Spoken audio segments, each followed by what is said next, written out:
Madame la présidente, monsieur le ministre, chers collègues. En 2018, le rapport du ministère de la Santé et de la Prévention affirmait qu'une vraie politique de prévention permettrait de préserver près de 100 000 vies par an.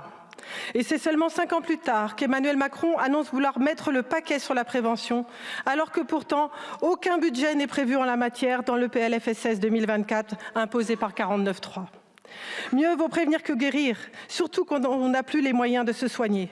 La situation désastreuse de l'accès aux soins dans notre pays ne permet plus aux gens d'avoir le contrôle sur leur santé. Outre la question des déserts médicaux et la pénurie de professionnels de santé, 37% de Français ont déjà renoncé à des soins. Des chirurgiens dentistes expliquent effectuer de plus en plus d'extractions dentaires faute de prise en charge suffisamment rapide. Et bien pire, des personnes meurent dans les couloirs des urgences. La santé de la population se dégrade d'année en année, mais pas pour tout le monde. Une étude de l'INSEE de 2018 révèle que l'espérance de vie des hommes est de 84 ans pour les 5% les plus aisés, contre 71 ans pour les 5% les plus pauvres, soit 13 ans d'écart. Mais la santé, ce n'est pas uniquement le soin. C'est, comme le définit l'OMS, un état complet de bien-être physique, mental et social qui ne consiste pas seulement en une absence de maladie ou d'infirmité. Les politiques publiques de santé mises en place depuis quelques décennies seulement ne parviennent pas à répondre aux besoins urgents de soins, mais ne cherchent pas non plus à anticiper les risques pourtant identifiés. L'augmentation de la mortalité infantile, le vieillissement de la population, l'augmentation des maladies mentales et des affections de longue durée, les troubles musculo-squelettiques, le changement climatique et les maladies infectieuses et les zoonoses, l'antibiorésistance. La liste est longue, mais connue. Monsieur Macron dit vouloir mettre le paquet sur la prévention en santé. Mais pour lutter contre l'obésité et les maladies chroniques, au lieu de lutter contre la malbouffe et l'exposition aux pesticides, il réintroduit les néonicotinoïdes, facilite l'agrandissement des élevages vecteurs de zoonoses et recule sur toutes les normes environnementales mises en place pour améliorer la qualité de l'eau, de l'air et des sols. Pourtant, la biodiversité participe de la prévention. Monsieur Macron dit vouloir mettre le paquet sur la prévention en santé.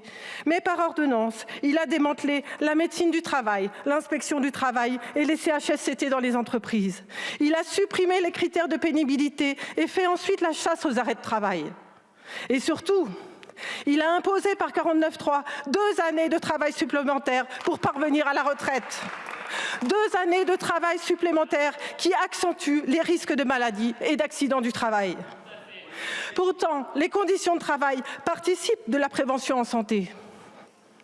Monsieur Macron dit vouloir mettre le paquet sur la prévention en santé, mais dans le même temps, Bruno Le Maire annonce 10 milliards d'euros de coupes budgétaires avant les 20 milliards supplémentaires auxquels sera assujettie la prochaine loi de finances pour 2025.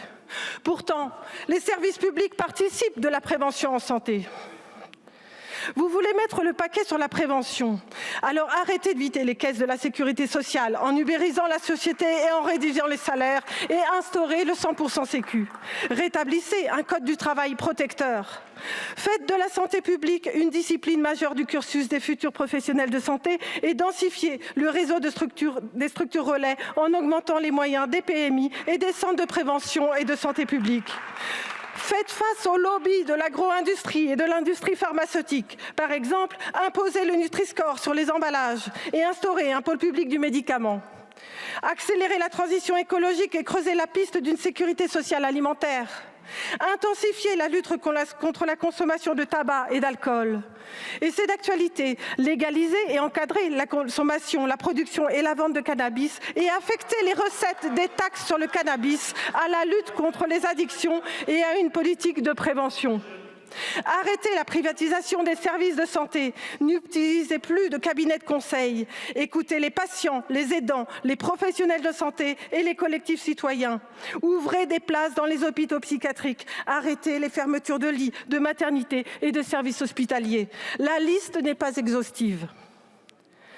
Améliorer la santé des Françaises et des Français pour diminuer le risque d'hospitalisation, en commençant par réduire les inégalités sociales et territoriales d'accès aux soins, en budgétant les financements correspondant aux besoins des populations, non seulement permettrait de préserver près de 100 000 vies par an, mais préserverait également le budget de la santé puisque cela réduit les prises en charge onéreuses. Mais cela, Monsieur le Ministre, je vous fais confiance, vous l'avez certainement déjà calculé. Merci.